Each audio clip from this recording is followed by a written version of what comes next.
રાજ્ય અને જિલ્લા લેવલે નડિયાદનું ગૌરવ વધાર્યું। નડિયાદના એક વિદ્યાર્થીને 5.5 લાખ રૂપિયાનો પુરસ્કાર મળ્યો। જોઈએ શું છે બાબત। પ્રભુ મહાવીરના 2550માં નિર્વાણ વર્ષ નિમિત્તે સમગ્ર ગુજરાતની તમામ શાળાઓમાં પ્રભુ મહાવીરના જીવનચર્યા પર નિબંધ સ્પર્ધા યોજાઈ હતી। આ સ્પર્ધામાં 56 લાખથી વધુ વિદ્યાર્થીઓએ પોતાના સુંદર શબ્દોમાં નિબંધ લખ્યા હતા। તેમાંથી ગુજરાત રાજ્યમાં પ્રથમ શારદા વિદ્યા મંદિર સંકુલનો વિદ્યાર્થી દક્ષરાજસિંહ ગોહિલને ગાંધીનગર ખાતે જૈનચાર્ય યોગ તિલક સુરીજી મહારાજનો શિલ્ડ અને રૂપિયા 5.25 લાખનો પુરસ્કાર આપી સન્માનિત કરવામાં આવ્યો હતો। તાલુકા અને જિલ્લા લેવલે શારદા વિદ્યા મંદિર સંકુલના 6 વિદ્યાર્થીઓ આ નિબંધ સ્પર્ધામાં શિલ્ડ અને મોમેન્ટ પ્રાપ્ત કર્યા હતા। જુનિયર વિભાગ ગોહિલ દક્ષરાજ જિગ્નેશભાઈ ધોરણ 7 રાજ્યમાં પ્રથમ, ઇનામ રકમ 5,02,550। પટેલ ખુશાલી નિશાંત કુમાર, ઇનામ રકમ 1,250। શ્રીમાળી તસ્વી અશોક કુમાર, જિલ્લામાં દ્વિતીય, ઇનામ રકમ 750। સિનિયર વિભાગ પટેલ કુંજ ભાવેશ કુમાર, ધોરણ 12A, જિલ્લામાં પ્રથમ, ઇનામ રકમ 12,550।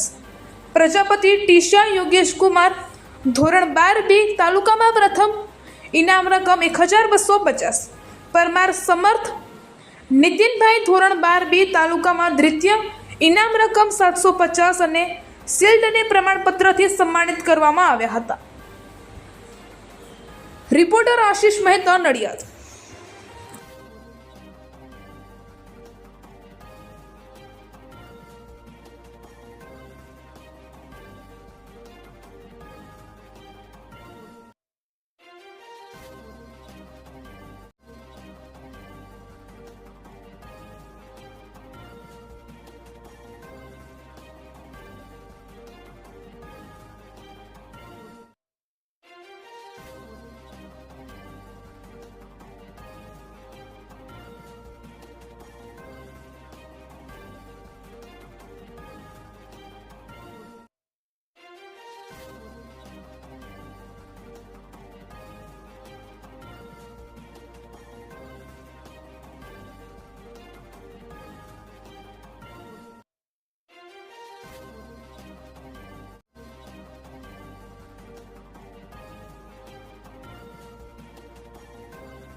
જી ભગત, તારું નામ, પરિચય અને નિબંધ સ્પર્ધામાં ગુજરાત લેવલે તને પ્રથમ નંબર આવ્યો છે, તને કેવું લાગે છે? મારું નામ દક્ષરાજસિંહ જિગ્નેશસિંહ ગોહિલ છે. હું ધોરણ 7 અભ્યાસ કરું છું. આ આધ્યાત્મ પરિવાર દ્વારા મહાવીર સ્વામીના 2550માં નિર્માણ દિને જે નિબંધ સ્પર્ધાનું આયોજન કરવામાં આવ્યું હતું, તેમાં ગુજરાતના લગભગ 56 થી 42 લાખ જેટલા વિદ્યાર્થીઓએ ભાગ લીધો હતો અને અમારી શાળાના 33 વિદ્યાર્થીઓએ ભાગ લીધો હતો. તેમાં મારો રાજ્ય ક્રમાંકે પ્રથમ નંબર આવ્યો છે. તેથી હું અને મારી શાળા ખૂબ જ ગૌરવ પ્રાપ્ત કરીએ છીએ. તને તારા માતા પિતા વિશે કેવો અનુભવ થાય છે, જેમણે તને આ સ્ટેજ ઉપર લાવ્યા? મારા માતા પિતાની જ્યાં હું અત્યારે ઊભો છું ત્યાં મારા માતા પિતાને ખૂબ જ ફાળો છે. તેમણે લગભગ 5 કલાક સળંગ બેસીને મારા માતાએ આ નિબંધની જે સ્ક્રિપ્ટ તૈયાર કરી હતી અને મેં તે લખી છે, તેથી મારો નંબર આવ્યો છે. હું તો એવું માનું છું કે આપણે માતા પિતાને મેં જે નંબર આવ્યો છે તે મારા માતા પિતા વગર ન આવી શકે. તેથી હું મારા માતા પિતાને ખૂબ જ ધન્યવાદ આપું છું. નામ અને આજે આપનો નિબંધ સ્પર્ધામાં બીજો નંબર આવ્યો છે, શું કહેશો? મારું નામ કુંદ ભાવેશ કુમાર પટેલ છે. હું શારદા મંદિર અનિતાબેન દેવાંગભાઈ પટેલ ઇફકોવાળા ડે સ્કૂલમાં અભ્યાસ કરું છું. એમાં મારો પ્રભુ મહાવીરની 2550માં નિર્વાણ દિન મહોત્સવ નિમિત્તે નિબંધ લેખન સ્પર્ધામાં ખેડા જિલ્લામાં પ્રથમ ક્રમાંક આવ્યો છે. એનો મને સ્કૂલમાંથી ખૂબ સાહિત્ય પ્રાપ્ત થયું અને પ્રોત્સાહન પ્રાપ્ત થયું, જેનો મને ખૂબ આનંદ છે અને આનાથી હું આગળ વધી શકું એવો મારો પૂરો પ્રયત્ન રહેશે. જી, તમારું નામ અને પરિચય? હું પરમાર સમર્થ નીતિન કુમાર. હું 12મા ધોરણમાં અભ્યાસ કરું છું. શારદા મંદિર અનિતાબેન દેવાંગભાઈ પટેલ ઇફકોલા ડે સ્કૂલમાં મારો અભ્યાસ છે. એની અંદર પ્રભુ મહાવીર સ્વામી ની 2550મી જન્મ જયંતિ નિમિત્તે નિબંધ સ્પર્ધાનું આયોજન કરવામાં આવેલું. એમાં મારો તાલુકા કક્ષાએ બીજો નંબર પ્રાપ્ત કરેલ છે. એ બાબતે શારદા મંદિર સ્કૂલનો આભાર વ્યક્ત કરું છું. અને શારદા મંદિર સ્કૂલ તરફથી પણ સારી માહિતી મળી હતી. મેં એ પ્રમાણે એ સારી મહેનત પણ કરી હતી. અને એની પહેલાં શારદા મંદિર થકી 10મા ધોરણની અંદર મારે આર્ય સમાજની એક એક્ઝામ હતી. એની અંદર પણ રાજ્યપાલના દ્વારા મને ટેબ્લેટ અને એક સારું એવું મને સન્માન પણ પ્રાપ્ત થયું હતું. તે બદલ શારદા મંદિર એમને ખૂબ જ આભાર માનું છું. અને આ ભવિષ્યમાં પણ સારો એવો મારો પ્રયત્ન રહેશે કે દરેક એક્ઝામમાં આવી રીતે લેવાનો. જી, તમારું નામ, પરિચય અને તમારા બાળકનો આજે પ્રથમ નંબર આવ્યો છે ગુજરાત લેવલે, શું કહેશો? હા જી, મારા બાળકનો પ્રથમ નંબર આવ્યો છે, એ માટે હું ખૂબ જ ગર્વ અનુભવું છું.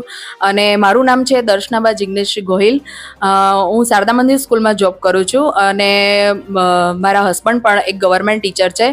હું એટલું કહી શકીશ કે દરેક બાળક પાછળ જે તે સંસ્થા, વાલી દરેક જગ્યાએ એ ભાગ રૂપે હોય છે.